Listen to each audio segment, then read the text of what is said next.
what's your name and your role at the company? Hey, my name is Bradley Sutton. I'm the Director of Training and Customer Success here at Helium 10. Great. So were you ever an Amazon seller yourself or a Shopify seller? I would sell wholesale on Amazon for cash flow, but before I worked at Helium 10, I was a consultant for Amazon sellers, and I actually launched personally over 400 products before I worked here. Wow, that sounds amazing. So we are writing an article which is called 100 Ways to Grow Your E-commerce Business. So imagine someone who has just launched their product and have zero sales. He then Googles for an answer. So what would be your suggestions, like maybe a few suggestions in the list, what they could do? Well, I would have started before they even launched their product. For me, my specialty and what I have a passion about is keywords. Because especially on Amazon, even more so than Shopify or other websites, like keywords is really the basis of everything on Amazon. If you don't have the right keywords, nobody's going to find you on Amazon. And if the keywords that you have don't really matter to the customer, you're not going to get any sales. So the very first step I would do is make sure I have the best keywords for my listing. What about so many people using the same high volume keywords? Are there any tricks and tips about the keywords that they could use? I don't know, for example, they could use like long tail keywords instead of the high volume ones. Are there any tricks, not the standard flow of work with that? Well, it depends. I mean, people buy products from certain keywords. I mean, that's just it. You can't make up a keyword that somebody's going to buy. I mean, there's a certain number of people and they search for certain keywords. So number one, it almost goes back even before then to the product research stage. If you're already an existing company, you're a pet product company, you've got your line of products, you're kind of stuck, with that. You have got to work with whatever keywords people use to find your product. Of course, you could go more long tail, but the more long tail you get, usually the less people are searching for it. So if you have the ability, if you haven't made your product yet, the key is to find products where there's not so much competition on those keywords. Okay. What about after the keywords? Would you have any suggestions what to do next? Yeah, after the keywords, an important part of the stage is putting together the listing optimization. You could have the best keywords in the world, but if you don't have it in your listing, it doesn't matter. So number one, you got to make sure it's in your listing. Number two, you've got to make sure it's in the right parts. You have to know how to make the Amazon algorithm happy. There are certain places that have more importance according to Amazon, and you've got to make it buyer friendly. You've got to be able to, you need a good chance that if somebody sees your listing, it really makes that emotional connection with them. And they're like, okay, yeah, I would consider this product. Can you expand a little bit on the emotional connection part? Like, how would you use the keywords to emotionally affect the buyer? Sure. I'll show you a quick example, something I've shown many times because it just really makes the point. So let me share my screen here. All right. So let me go to Amazon. I'm going to search for collagen peptides. Now, a good example I use, there's one product I always make fun of here lately. Actually, I don't even see it. Maybe it's, there it is. Still in stock. All right. So I look at this product, and to me, I can make fun of this product because these guys are making about $200,000 a month on this product. So they're fine. They're okay. All right. My point is they can do a little bit better. For example, two parts here. Number one, if you read this bullet point, it's so boring to me. This is not an emotional connection. This is a bunch of scientific terms. It says enzymatically process, intact, let's take a look here. Intact peptides property, grass-fed, non-GMO, I don't even know what most of these words, but Paulina, for you, is there anything that really speaks to your emotions or your goal or your pain point here? Nothing at all, nothing. I would have probably stopped right here because I'm already bored, right? The same thing. Let's take a look at the pictures that they're using. Okay, so you look here. Let me see here. My computer is so slow. Here we go. Okay, so this is a supplement that's supposed to help like your hair and skin and nails. So I'm looking here and I'm wondering, what is the message? If I take this collagen peptides, I will be strong enough to have my wife or girlfriend go on my back. Like, I don't understand what is the what's the point of this picture? Okay, you look at this. If I take collagen peptides, I can run on the sand with shoes. Like, what are you trying to tell me here? Like, I don't understand. So what I suggest people do is study the reviews of the competition. Let's say you're coming out with a collagen peptides product. You look here at your competitor. They've got more than 1,000 reviews that you could read. Now, of course, that would take a long time. I'm just going to use the Helium 10 review downloader. Let me just look at the reviews from, say, the last year. All right. And what I'm looking for is something that's very common, that's on the mind of the typical customer of this product. All right. And so that's what Helium 10 is going to do. It's going to sort all of the phrases that appear most in the reviews and take a look at the number one phrase. In my coffee. You know, of course, this is a no-brainer. Collagen peptides is going to come up in the review. You know, great product. Okay, that makes sense. But you might be wondering, what? In my coffee? It actually comes up 60 different times in the reviews, that exact phrase. So if I click here, now I can see what's going on. This person, I put it in my coffee, my hot tea. I have been taking this coffee in my short time. More people are saying, I put a scoop in my coffee. I put it in my coffee. I couldn't be happier. I use it daily in my coffee. So maybe you didn't realize everybody's using collagen peptides for their coffee. So right here, you know, instead of this scientific terms, you know, maybe these are great keywords. Maybe these are some of the keywords that people search for. But here in my first bullet point, I need to make that emotional connection and not just worry about a search term or a keyword. So I'm going to say something like, hey, would you like to have protein in your everyday morning coffee? Instead of this picture, I'm going to have this couple maybe on the kitchen table and drinking coffee, and then maybe there's this collagen peptides jar on the counter, and the husband is scooping it, whatever. But something that, again, makes more of an emotional connection, because then the buyer sees this, they can relate to it a lot more. So I think that's one of the biggest problems that I see that sellers aren't doing, is they're just, keywords are important, but they just stop right there. They don't think about the buyer. You know, you're mentioning keywords a lot, and I know you're an expert. Let me show you on my screen something. So I know that you guys are famous, Helium 10 is famous for the Cerebro tool. And when I looked you up a bit, so I put in my Facebook search, I put in Cerebro, and I filtered it to my groups only. And I just want to see all the groups that are Amazon seller groups, what are they talking about, right? So I've noticed that this has been mentioned so many times, you know, high rollers in your own group. Then there are other groups that are also mentioning it. You know, it's just like, you know, wherever you look, people keep talking and talking and talking about Cerebro.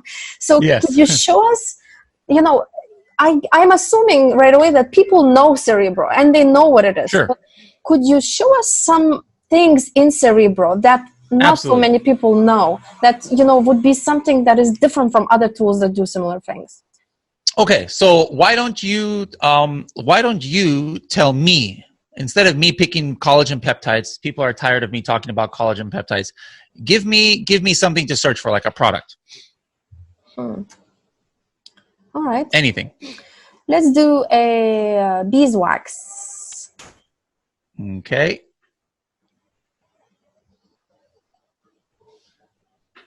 Like paper cleaning spray? Yes, paper. Beeswax. I don't even know what that is, so I'm about to... Oh, wow. So people wrap food in this. Right, exactly. I never knew that. Okay. And it's especially used for girls like me, you know, and we like the pretty ones, and it's organic, and it's all the, you know, the good things. So interesting. Okay. So let's say, for example, you're going to make your own Paulina brand beeswax paper. All right. So you already have it sourced and you're ready to go. Now you want to find out what keywords are really driving the sales. All right. So what I'm going to do is I'm just going to take a look at some of these, and I'm going to use the Helium 10 Chrome extension. I just want to kind of see approximately how much people are selling, you know? So that's the first thing. All right. So I'm looking here on this first page and I see, okay, make about $6,000, $7,000. So this one here is making a pretty good amount of money. Okay. They're selling about, 10, these two are selling like 10 to 20 units a day. So in my opinion, if my product is going to look like this, and I know they're making like $7,000 a month, and to me, that's impressive. Let's just say, maybe that's my goal. But why the success score is just 30 in the corner? This has nothing to do with good or bad. That is one of the, I'm glad you mentioned that. That's one big mistake that so many people make. They use things like this to mean good or bad. This does not mean good or bad. Any tool that has like this kind of score, it doesn't matter if it's Helium 10 or whatever tool, it's just a comparison of different metrics on this page. So you look here and it says it's showing the price, the standard deviation, how many competitors there are. And then it gives you a little number so that you could look a little bit deeply. Now, because I see this, I don't have to go, calculating this out. And that's so important. So many people are so focused on a score from a tool. Even Helium 10, guys, we do not make scores to say if something is good or bad. It's just to give you an overview of certain metrics. Okay. Could we switch to another product that would be more high volume than this? Because I see pretty low sales on this one. Sure. So what about Garcinia Cambodia? Because that's really hard to compete in, and I want to know how to do it. Absolutely. Garcinia Cambodia. I personally would never launch something like this now because it's so saturated. But let's take a look at some of these sales. These are going to be a lot more sales, most likely, than what we are looking at in beeswax paper. Okay, so first of all, we see the search volume is fairly high, almost 30,000. And look at some of these sales. It's crazy. Around $100,000 per month. All right. So what if we are talking about Garcinia Cambodia? I see that it has a lot of sales. So what would you say about this product? How would you work with keywords? So I wouldn't suggest doing this because, again, it's too competitive, But if you look at these sales, you can see that these products have been here for a long time. Look at that, 14,000 reviews. That's crazy, 5,000 reviews. So what I would be interested in is how are they making $100,000 a month, or how are they making $200,000 a month? We know it's keywords that are driving those sales. So how do we use Cerebro to find out what is driving the sale? So I would copy the ASIN of this, and I'm going to go to Cerebro. Cerebro is a reverse ASIN lookup tool. So basically, it allows you to put an ASIN, and then it's going to get keywords that are related to this product from 3 different data points. Now, the one I'm going to show you right now is just where it's organically ranking. So for example, for this keyword, Garcinia Cambodia, at this moment in time and on my browser, sometimes it's different between browsers, it is the organic position number 3. And that's the reason why it's number 3 is because these are sponsored ads. These kind of don't count, all right? These people are paying for it. Now, your organic rank is what's important on Amazon. BSR is meaningless. Your sales is important. Forget BSR. It means nothing, all right? Because if you know your sales, that's what you need, and your organic rank. Organic rank is because people are going to find you on Amazon. So watch this. I can tell you if this guy is making $100,000, I could probably tell you where most of his sales are coming from that are from on Amazon, all right? So how do I do that? I'm going to say, show me the keywords where not only have we detected them on page 1. This is showing 7,000 keywords, all right? So not only where it's on page 1, but where it's in the first 10 positions of page 1. And for keywords that are maybe searched for 500 times a month or more. All right, now watch this. And I'm going to hit apply. And it's going to go from 7,000 keywords down to 14. Look at this. So now, all of a sudden, I have a list of the keywords that I guarantee bringing me at least 50, if not 75% of these sales. Why? We take a look at some of these. Garcinia Cambodia. Just like we had detected, it says position number 3. if something on such a high searched keyword, this is searched for 1,000 times a day. If you are position 3, the only way you can stay there is really you are engaging well with the customers. You're selling for this keyword, because Amazon, the only way it makes money is if somebody buys the product from the search, all right? So you look at these keywords, 6,000 search volume, Garcinia Cambogia weight loss. It, again, is position 3. Pure Garcinia Cambogia, position 3. We have hunger suppressant for men. See, this is why this is good, because a lot of times you're going to find keywords that maybe you didn't even think people are using in order to find this kind of product. So hunger suppressant for men, it is page 1, position 4. So this is a way that, if you think about it, is really mind-blowing. Before there is a such thing as reverse ASIN technology, how would you know which keywords they're on number 1? You would just have to keep looking one by one on keywords and then say, okay, where is this product? 1, 2, 3. Oh, there it is. Okay, so this is a good keyword. I mean, it would take forever to do that, but with Helium 10, you can do that within seconds. So you mentioned it takes it from 3 different data points. So you said 1 is from the ranking, organic ranking. What are the other 2? The other 2 is where we have detected them in sponsored ads. Okay, so like if we have detected them doing a sponsored ad, just like I had shown the beginning ones there, we'll go ahead and put that keyword, and also what Amazon recommends for that keyword. So a lot of people don't realize that for every single ASIN in Amazon's catalog, they have a list of keywords. Sometimes it's 100, sometimes it's 1,000, sometimes more, of words that they recommend for that product. Okay, so you can actually get insight into what Amazon is recommending. Not to say that whatever Amazon says is 100% a great keyword. No, that's not the case. But at least you can have an idea of what Amazon thinks you should advertise for your product. Okay, cool. So we talk a lot about the keywords and the reviews. So from your own experience, when you were a consultant for other Amazon sellers, what would you say methods that they were trying to promote their products and they failed at, or what was the hardest thing to do? Like, what is hard in terms of promotion?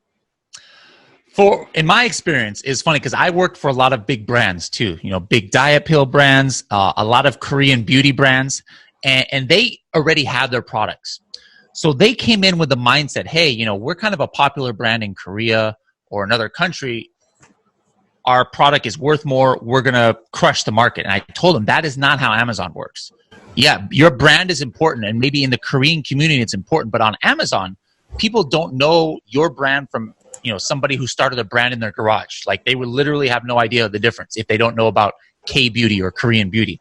So the biggest thing is educating people that it's not, if people don't know about your brand, you're going to have a tough time really scaling your business, because you've got to create that demand. You've got to convince customers, hey, why am I having to pay more for this? Maybe it is higher quality. Yeah, their product, probably their beauty mask or face mask or facial toner, whatever. I don't know much about those kind of things, but whatever they were selling, it probably was better than most things on Amazon. But just because it's better, guess what? That doesn't mean anything. If nobody's going to buy it, nobody's going to leave you the reviews. You're not showing up on the search terms. So that is one of the biggest, I would say, failings or struggles that they had, is understanding like, hey, wait a minute. We paid you to promote this to page 1, and I did it. I can get anything at page 1. You give me this pen, I can put it on page 1 of Garcinia Cambogia if you want me to. But guess what? After 1 day or 2 days, it's going to go away. Why? Because nobody's going to click on it, and nobody's going to buy it, because who wants a pen when they're searching for Garcinia Cambogia? But the same thing for a lot of their products. I was like, I don't know if you really want to put money into this keyword. They're like, no. Our product is the best Garcinia Cambogia, the best whatever. And I would get it there, and it would fall off. Why? People see it, they're not clicking on it, they're not buying it, because there's nothing really that justified like their price, or it only had like 3 or 4 reviews. They didn't really understand how Amazon worked. Okay. What's your take on email forwarding? I noticed that Helium 10 has this new tool called Follow Up. Mm-hmm. To me, it's a no-brainer to use. It's free. It's suggested by Amazon. You're allowed to ask for a review in one email. Just be very careful. Don't be sending customers 5 emails asking for a review, or don't try to send people to an automatic 5-star review, or try and send incentive. But if you can just spend 5 minutes to turn on automation, and now 100% of your customers are going to get the email, or are going to be sent the email. Not everybody opens it. Less than 50% maybe open it, but it's a no-brainer. If you're selling 1,000 units a month, maybe if you do nothing, you'll get 5, reviews, maybe. But just by doing this, just by turning it on, it could easily double that. You could get 10 reviews. Still not 10 out of 1,000. That's almost nothing. But hey, we on Amazon know how important the reviews are. So if you can double your reviews by not doing anything, it's a no-brainer to me. Right. Can I ask you a few questions about off of Amazon tactics? Sure. For example, what's your opinion about Kickstarter? Would you say that is worth doing at all and running? And I think Kickstarter is important for newer ideas. People make the mistake, again, going back to Amazon, of trying to use Amazon almost as a Kickstarter, and that's never going to work. I could have some amazing water bottle. This water bottle maybe could have, I don't know, an espresso maker on the side of it. Some new invention that's really cool, right? That might be so cool. Like I would love that myself, actually. But if I just throw that on Amazon, nobody's going to buy it because nobody knows such technology exists. Nobody is searching blender bottle with espresso maker because they don't know it exists. So in that case, that is perfect for like Kickstarter. Why? Because now Kickstarter does some of the work for you, puts out promotion for this, and now it's creating the demand. So now you've created the demand on Kickstarter, maybe on social media. So then, you start a Shopify site. You start a Walmart.com. You start Amazon.com. Now all of a sudden there's people searching for blender bottle with espresso maker. And so then you can get the sale. So absolutely, if you have something newer, I love websites such as Kickstarter or Indiegogo, etc. What's your opinion about getting influencers or affiliates to promote my products? So I do have a Shopify site as well, and my brand is visible and available. And I want to find some affiliates. How do I do it? How do I outreach to people? It's tough because nowadays, sometimes the kind of social media presence, it's hard to know what's real and what's fake. Maybe they just bought a lot of followers, and you have to make sure that their audience really is relevant to your product, right? Like the people who are following them, is that your customer avatar? If you can find that, if you can find somebody who really has a voice there and who their customers are loyal. I read an article a couple months ago about a very famous influencer. She had like millions of followers, and she launched her own clothing brand. And the first day she sold like 10 units or something. And that was it. She had to shut it down.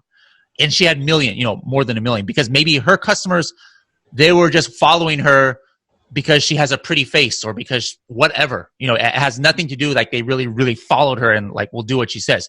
So you don't always have to look at the huge influencers. If you can find an influencer with 1,000 followers, but they like worship this person. Like she says, jump, they ask how high, we'll do whatever you want. That might be more valuable than somebody that has, who has like 50,000 followers, because if their followers is your customer avatar, like the beeswax paper, you said, maybe that's a certain demographic,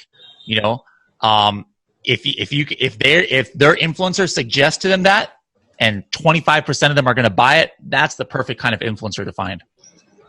Cool. I'll ask you about inserts, product inserts, or something creative that you would include with your product.